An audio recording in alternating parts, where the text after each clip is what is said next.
Hi, my name is Katrina from Katrina K Creations, and today I want to show you how I sew a skirt muslin.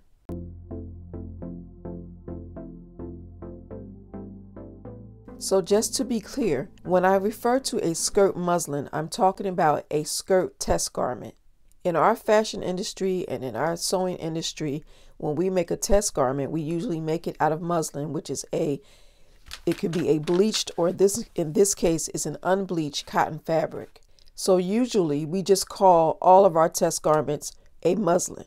So that's what I'm referring to. This is a self-drafted pattern, and so I want to test it before I cut it out of my good fabric.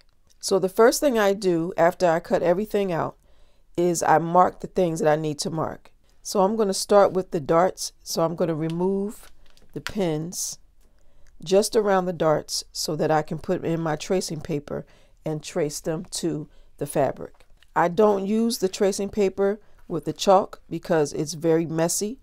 I always use the tracing paper with the waxy finish, and it's a muslin, so I'm not worried about whether or not I can get the markings out.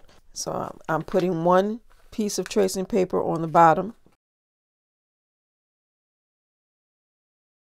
I'm sandwiching the muslin with the tracing paper.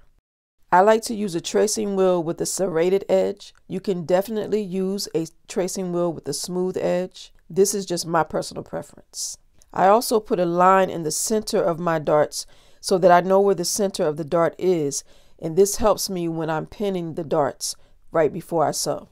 And I'm just going to take my time and mark these lines, pressing hard because I want to make sure they show up on the underside as well.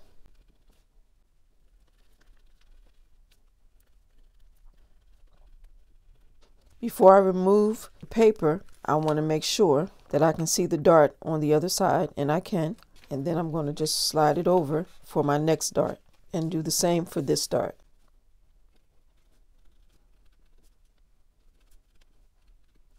I lift it up periodically just to help me with the straightness of the line. And anytime you think your line is too light, you can just easily go back over it. And of course, because I'm going to be sewing the skirt with the right sides together, I make sure I put my dart markings on the wrong side of the fabric. You can also mark your stitching lines for your seams if you need to use them as a guide. But for me, the other thing I want to mark is my hip line, which is this line here.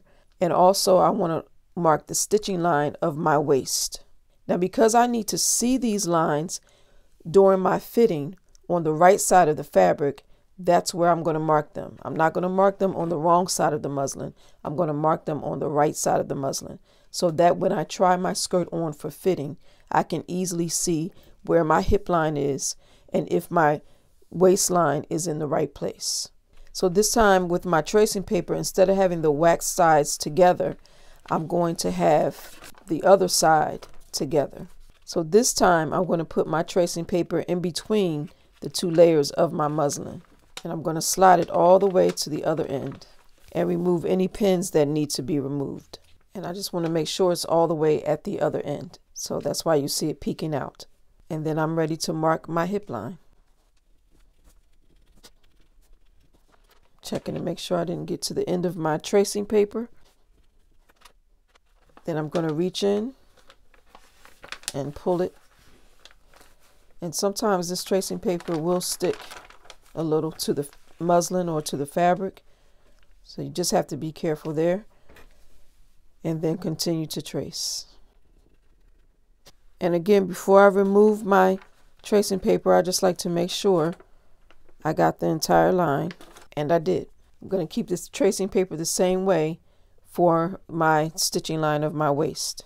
Not removing all the pins, just want to get them out the way, but I want to make sure that these pattern pieces stay in place as much as possible. And I'm going to stick the tracing paper again between the muslin layers.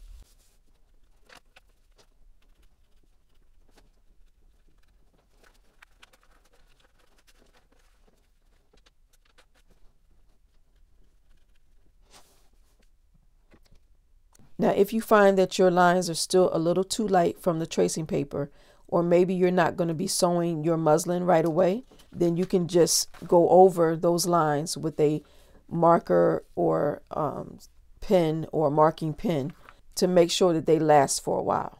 So now that everything is marked, I'm going to remove all the pins, separate the muslin from the pattern piece, and do the same thing for the front. On my front piece, when I cut my good fabric, my front piece will be cut on the fold. Because this is the muslin and I'll be solo fitting, meaning I don't have anybody that's going to be able to help me to fit this skirt or to pin it up in the back for me, I'm going to leave my opening in the front so that I can put the skirt on and easily pin it up myself when I try it on. I've already marked the dart on the wrong side of the fabric. I've already marked my hip line on the right side of the muslin. I also want to mark where it comes to a point here, because this is going to help me when I sew the flounce that goes on the bottom to this piece. And I'm going to mark that on the wrong side of the fabric. I don't need to mark the entire seam allowance. I just want this section here that goes to the point. I can go a little further back. Now I do this all the time, so be careful when you do your tracing paper that you have it the way it's supposed to be. I was getting ready to mark the pattern in my table instead of the muslin. Have made that mistake several times. Now this is marked and I can see it on both sides. So this is where my front opening is going to be, so that's why I've placed this notch here. So this seam will be open from the notch to the waist, and then I'm going to stitch the rest of it. So what I want to do is I want to mark that 5/8 inch line, stitching, which would normally be the stitching line, on the right side of the muslin. And those lines will be a guide for me as I'm trying to pin the front closed with it on my body. So I want this on the right side of the muslin so I can see what I'm doing. And I just need to mark it to the notch. I do want to mark it down here where my point is going to be. Okay, so now I know exactly where my point is. That's just going to help me in the sewing. So now that I've marked everything, I can remove my pins and go to the next pieces. This is my back flounce piece, and I really didn't have to mark anything on this piece. So I'm just going to remove the pins for this. And on my front flounce piece, the only thing I needed to mark was where the point is, like I did on this front skirt. So that's done. I don't include waistbands unless it's some kind of special, something different than a normal regular waistband in my muslin or in my test garment. I also don't use hem allowances normally on my muslin. I just forgot to remove this one for this skirt muslin. This is going to be a narrow hem, so I'm not going to worry about it. But if you have a skirt with a hem allowance that's 1 inch or 1.25 inches, you don't need to really be pressing in hems for a muslin. Remember, this is a test garment. Now, I know some people use their muslins. They wear their muslins. This is not that kind of muslin. Normally, when I make a test garment, it's just that. It's only a test garment. I'm not trying to wear it. That way, if I need to fix anything, I can mark where I want to mark. I can mark it up. I can cut it, put it back together, whatever I need to do. That's why I use this unbleached cotton muslin. I get it from Walmart because I'm not going to be wearing this muslin when I'm done. So now that all my muslin pieces are marked, I'm ready to sew. And just in case you didn't see the previous video where I made the pattern for this skirt, this is what my skirt muslin is going to look like when it is all finished. So be sure to check out that video on how to make a flounce pattern in 4 simple steps. Once everything is marked, I pin everything that I'm going to sew this first round before I press anything. And yes, when we're sewing a muslin, we want to sew and press just as we would when we use our good fabric. So I have the side seams of my flounce pinned. I have the darts pinned on my front skirt. I also have the center fronts pinned below the opening. I have my darts pinned on my back skirt, and I have the center back pinned as well. And now I'm ready to start sewing my muslin. Keep in mind that every seam I'm about to sew will not be attached to anything else until it's pressed. So the goal here is to sew as much as I can before I have to press anything. The first thing I'm sewing is the side seams on the flounce part of the skirt. I'm not cutting this thread yet. Instead, I'm going to start sewing the next seam. I'm backstitching at the beginning and end of every seam just as I would when using my good fabric.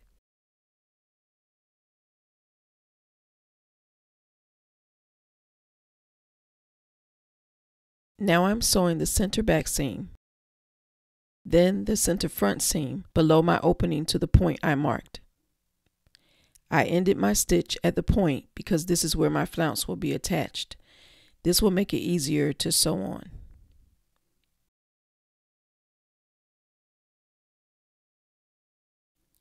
Next time I really need my front skirt to be on the fold, I'll just quickly put a zipper in the back so I can close it myself when fitting solo. But for now, I'll just have to work with this. Before sewing my darts, I cut all the thread tails to separate the pieces.